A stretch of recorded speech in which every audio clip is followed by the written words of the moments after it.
Hey guys, Alan of the Hammer Brothers here, and it's time for another thrilling episode of Stuff I Bought With My Money.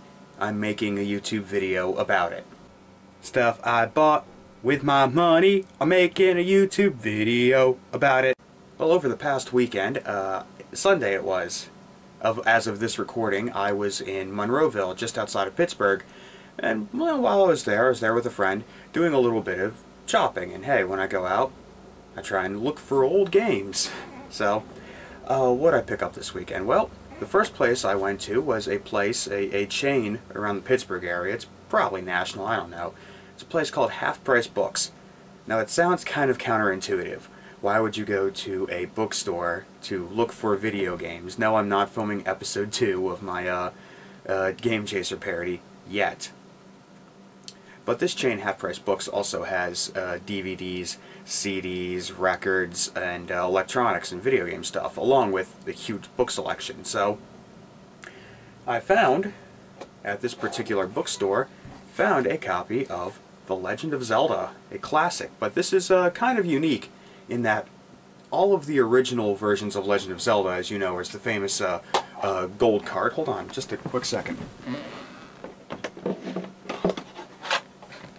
Yeah, you know the famous gold cartridge. Ooh, it glimmers, it gleams. But this was a later re-release where the cartridge is gray, as you can see.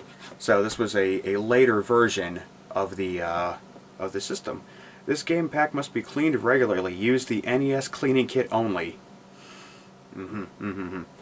So it's not bad. The label's peeled up a little bit of someone's name on the bottom of it, but not bad. And because it was half price books day, it was half price day at the Half Price Books, so this was 50% off what it was marked. And it was marked video game price charts average for a loose cart, so I got it for half. Not bad. Half Price Books. Go check it out sometime. The one I found was in Monroeville, but I think they have several like within the city of Pittsburgh, so moving on there, went to another place, the Exchange, you know, one of those local video game media outlet kind of places. And what else did I pick up? I picked up Laser Invasion. There it is. Let's look at that really good. Laser Invasion. There's actually a label on the back here. I don't know much about this. All I know really is that this was the game that they really pushed along with the Konami Laser Scope. You know, that goofy looking headset you put on, it's got the earpiece, and you shout fire, fire, fire, and it shoots it. So this is a Zapper title, and that's all I know. I hardly know anything about it, and you know what? I never see it. So it was worth picking up, adding to my Konami collection, which, except for a couple real noticeable titles, namely the original Castlevania, I'm doing fairly well with on the Konami titles. The super duper rare ones like Ninja Turtles Tournament Fighters I'll probably never get, but Tiny Toon Adventures 2. But I also picked up some Super Nintendo titles. I picked up Pilotwings.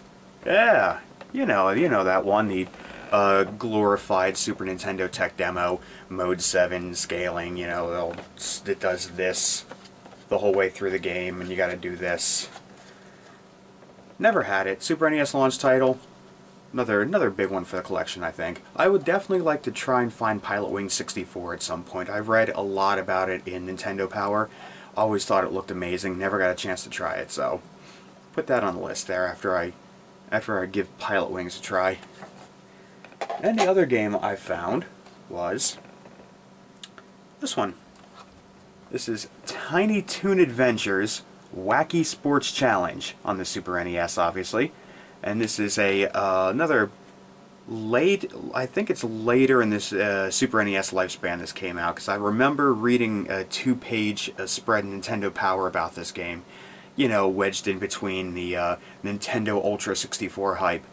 So this is another game I don't know much about. I'm a really big fan of Tiny Toon Adventures, actually. I mean, it kind of gets lost in the shuffle because a lot of people talk about, Animaniacs. It's one of the greatest 90s cartoons of all time, Pinky and the Brain, but the humor that was in Animaniacs started in Tiny Toon Adventures. So Tiny Toons is kind of like a prototype of where that humor would later go in Animaniacs, I think. There were 3 NES titles. I have the original. This is the second Super NES title. There were 2. There were 2 Genesis titles. There was a handful of Game Boy titles, and even some stuff as late as PlayStation and Game Boy Advance, from what I've heard. But I also hear a little hard to find. So, Konami, sports, you know what this is probably going to be. This is probably going to be like Track and Field 2, you know, California Games, Crash and the Boy Street Challenge, Snoopy Silly Sports Spectacular, you know, the kind of genre of different events that are mini games that you play all in a row. So I'm excited for this one. I've really been curious about this one ever since I read Nintendo Power, and I'm also going to say, got this for about half the video game price chart listing, so save a couple bucks. That's not too bad. So there you go. Let me give you guys a couple of show notes before I go. You may have noticed the last few days we haven't had the daily Let's Play show up. Matt and I and the fam, we've been kind of going through some family issues. Don't worry, I swear to you, it's nothing serious. Matt and I aren't at each other's throats or, you know, punching each other or anything like that. No, it's all good. In fact, just today we filmed a little bit more of an old series that we are returning to that we haven't played in a long time. We've also filmed a couple pilots for, I know I've been talking about this since the last Hammer vlog, but we've had some, actually did sit down and record a couple pilots for a show coming up that I think will be interesting. It's actually 2 pilots for 1 show concept, and you'll see about that soon enough. I still need to slap it together. I need to edit it, but we've got all the filming done on it, and look forward to this one. It's kind of really out there and has nothing to do with video games, actually, so sorry to be all vague on that one. And also I can assure you that all this great stuff I bought today, I bought with, not that one, this one. I bought with my own money, you know, my job and such. I'm not pulling any money from our patron, which I have yet to really formally talk about, and I'm going to do right now. So don't click off the video yet. Just stay put, please. We did start a patron page for the Hammer Brothers. Pretty sure I may have talked about this before. I'm not sure. I did in the Bomberman 2 episodes, but I don't think I've actually done it in front of the camera.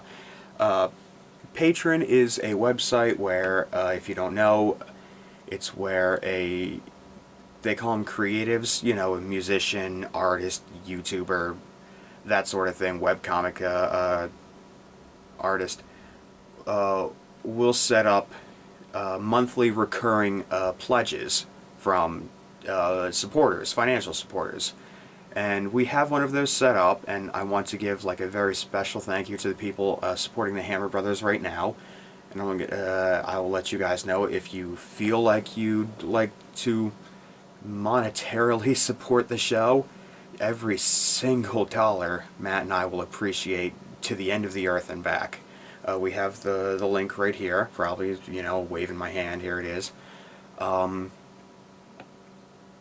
You know, this isn't a, you know, please give us money or anything like that. It's if you feel like you'd like to support us in that way, then by all means please do. If you don't feel like you should support us in that way, then that's fine too. You can, if you watch the episodes, you share them around, and that's alright. You know, life goes on. I won't hate anybody if they don't feel like giving me a $5 here and there. So, the option is there. And if you'd like to support us, every single dollar that we use will be used for a good purpose. I won't squander them on extra copies of Laser Invasion in case this one breaks. I always want to have a backup. No. We'll definitely use it. I will use it for new and better equipment, new and better parts for my computer, which is a little bit old, but it still gets the video making job done.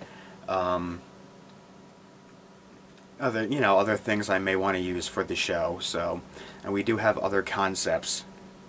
We do have other other ideas that are in various states of pre-production. But so that option is there if you guys really, excuse me. That option is there if you really would like to support us financially, and I would thank you. I would love you. I would love you forever and a day if you did, but I will love you forever and a day if you don't support us either. It's all copacetic. So that's about all I wanted to say. We got a few more interesting videos coming up, some more live action, me and Matt in front of the camera doing sort of stuff, and then I think we'll be ready to get on with the regular show again. Things are starting to settle down around here, and you know, things are getting a little less stressful between everyone, and I think we're kind of in a position where we can start the regular Let's Play show. I mean, I'm not the Game Grumps. I don't have a studio. I don't have MCM YouTube ad revenue money or anything. You know, I don't have my own space. I don't have the hammer space to record anything. So it's just me just doing this as a hobby. You know, my brother and I, in between our jobs. You know, in between the time we have to go to our jobs. In fact, I've got to go into work in about a half hour now, so I'm going to cut this. And, oh, I also have Adventure of Link in Grey Cart, too. I definitely have to thank Loyal Space Docker Onslaught 6 for selling this one to me. Thanks, buddy. You're an awesome guy. You're a really rad guy. Well, so I'm going to cut this short and get ready for work now, so thanks, guys.